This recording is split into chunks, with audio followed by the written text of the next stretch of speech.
আমার প্রিয় ছাত্রছাত্রীরা, আজ এই ভিডিওতে আমি একটা গুরুত্বপূর্ণ বিষয় নিয়ে আলোচনা করতে চলেছি, তাই ভিডিওটা একদম শেষ পর্যন্ত দেখবে, স্কিপ না করে।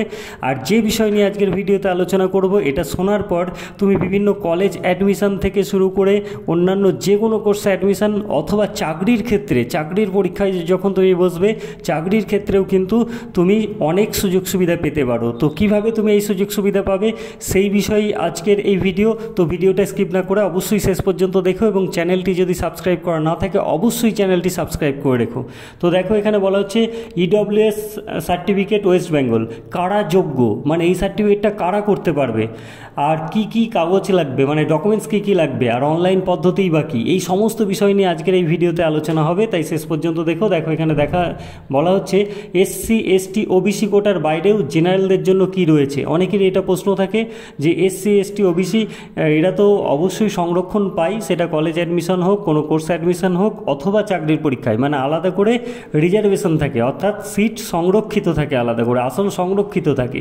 তো সেই ক্ষেত্রে জেনারেল কাস্টরা কী সুবিধা পেতে পারে, তো সেই জন্যই দেখো এখানে বলা হয়েছে জেনারেল কাস্টদের মধ্যেও একটা আলাদা ক্যাটেগরি করা হয়েছে ইডব্লিউএস, যেটাকে বলা হচ্ছে ইকোনমিক্যাল উইকার সেকশন, অর্থাৎ অর্থনৈতিক দিক থেকে দুর্বল জাতি, পিছিয়ে পড়া জাতি।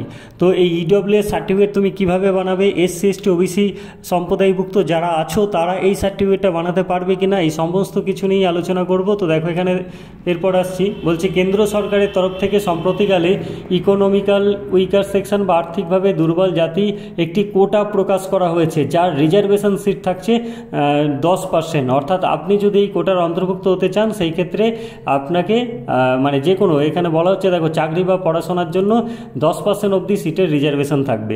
অর্থাৎ ইডব্লিউএস সার্টিফিকেটটা খুবই গুরুত্বপূর্ণ স্টুডেন্টদের জন্য।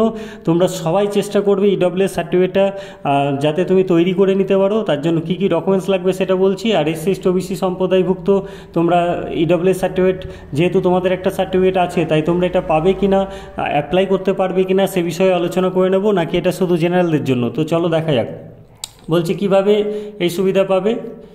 আমি এখানে মূল টপিকগুলোয় চলে আসছি যে কারা ইডব্লিউএস পদের জন্য আবেদন করতে পারবে। তো এখানে দেখো প্রথমেই বলা হচ্ছে কেবল সাধারণ বিভাগের, অর্থাৎ জেনারেল কাস্টের যারা আছে তারাই এই কোটার জন্য আবেদন করতে পারবে।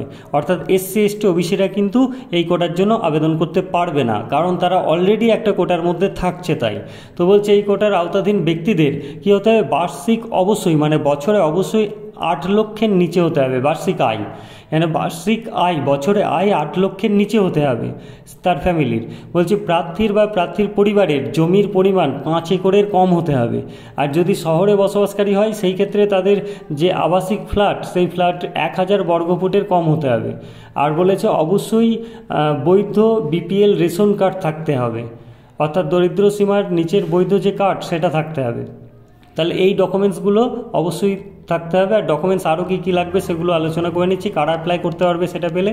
এবার বলেছে কী কী ডকুমেন্টস লাগবে। দেখো বলেছে প্রার্থীর নিজস্ব পাসপোর্ট সাইজের রঙিন ছবি লাগবে, রেশন কার্ড বা আধার কার্ড লাগবে, প্রার্থীর বাবা আর মায়ের ভোটার কার্ড লাগবে, নিজের এবং পরিবারের অন্যান্য সদস্যদের প্যান কার্ড যার যার আছে সেগুলো লাগবে, মাধ্যমিকের অ্যাডমিট কার্ড লাগবে, নিজের এবং পরিবারের বাৎসরিক আয়ের যে প্রমাণপত্র সেটা বিডিওর কাছ থেকে নিতে হবে, পঞ্চায়েতের ইনকাম সার্টিফিকেট লাগবে, পঞ্চায়েত রেসিডেন্সিয়াল সার্টিফিকেট অর্থাৎ স্থায়ী বাসিন্দা সার্টিফিকেট লাগবে, জমি সংক্রান্ত পুরনো দলিল থাকতে হবে, সাবকাস্ট সার্টিফিকেট যদি থাকে, সাবকাস্ট যে সাবকাস্টের যদি থাকে তাহলে সেই সার্টিফিকেটটা লাগবে, না হলে প্রয়োজন নেই। আর বলেছে অ্যানেক্সার বিতে সেলফ ডিক্লারেশন, একটা সেলফ ডিক্লারেশন মানে স্বঘোষণাপত্র একটা দিতে হবে। আর বলেছে 2জন স্থানীয় প্রমাণ ব্যক্তির ভোটার কার্ড, মানে যারা স্থানীয় ব্যক্তি আছে তোমার এলাকার যারা আছে তা এরকম 2জনের ভোটার কার্ড। আর নিজের এবং পরিবারের খাজনা বা ট্যাক্সের জমার রসিদ লাগবে। এবার কিভাবে আবেদন করতে পারবে এটা বলা হচ্ছে তুমি সমস্ত ডকুমেন্টসগুলো ফিল আপ করে ঠিকঠাকভাবে পিন আপ করে নিজের বিডিও অফিসে জমা দিতে পারো। তোমার বিডিও অফিস থেকে সেটা এসডি অফিসে পাঠানো হবে, তারপর সেটা 1 থেকে 1.5 সপ্তাহের মধ্যে সার্টিফিকেটটা হয়ে যাবে। এটা একটা পদ্ধতি। আর এখানে বলে রাখি এখানে 1 থেকে 1.5 সপ্তাহ বলা হচ্ছে, কিন্তু সেটা সবসময় সম্ভব হয় না, সময়টা আরও বেশিও লাগতে পারে। এরপর বলছি যে দেখো এছাড়া অনলাইনেও তোমরা করতে পারবে, সেটাও বলা হয়েছে, অনলাইনে অ্যাপ্লাই করতেও পারো। আর এখানে বলা হয়েছে এরপর যে সকল প্রার্থীরা শহরাঞ্চলে বাস করে তারা অবশ্যই ডাইরেক্ট মিউনিসিপ্যালিটি অফিস থেকে এই সার্টিফিকেটটা আবেদন করতে পারবে। আর এখানে দেখো অনলাইনে আবেদন করা যাবে কি না বলা হয়েছে। দেখো অনলাইনের মাধ্যমে আবেদন করা হয় বিশেষ ক্ষেত্রে, তবে সেক্ষেত্রে অনেকটা সময় লাগে, মানে অনলাইনে করলে কিন্তু সময়টা একটু বেশি লাগবে। তো তোমরা অনলাইনও করতে পারো, অফলাইনও করতে পারো। তোমাদের মূল যে কথাটা যে বিডিও অফিসে কন্ট্যাক্ট করতে হবে ইডব্লিউএস সার্টিফিকেটের জন্য। আর তোমরা অবশ্যই যারা জেনারেল কাস্টের স্টুডেন্ট আছো, আমি বলবো তোমরা একবার চেষ্টা করে দেখো, যদি এই সার্টিফিকেটটা পাও সেই ক্ষেত্রে কিন্তু তোমার অনেকটাই সুবিধা হবে। আর ভিডিওটা ভালো লাগলে একটা লাইক করে দিও, বন্ধুদের মধ্যে প্রচুর পরিমাণে শেয়ার করে সবাইকে বিষয়টা জানিয়ে দিও। আর অবশ্যই চ্যানেলটিকে সাবস্ক্রাইব করে রেখো।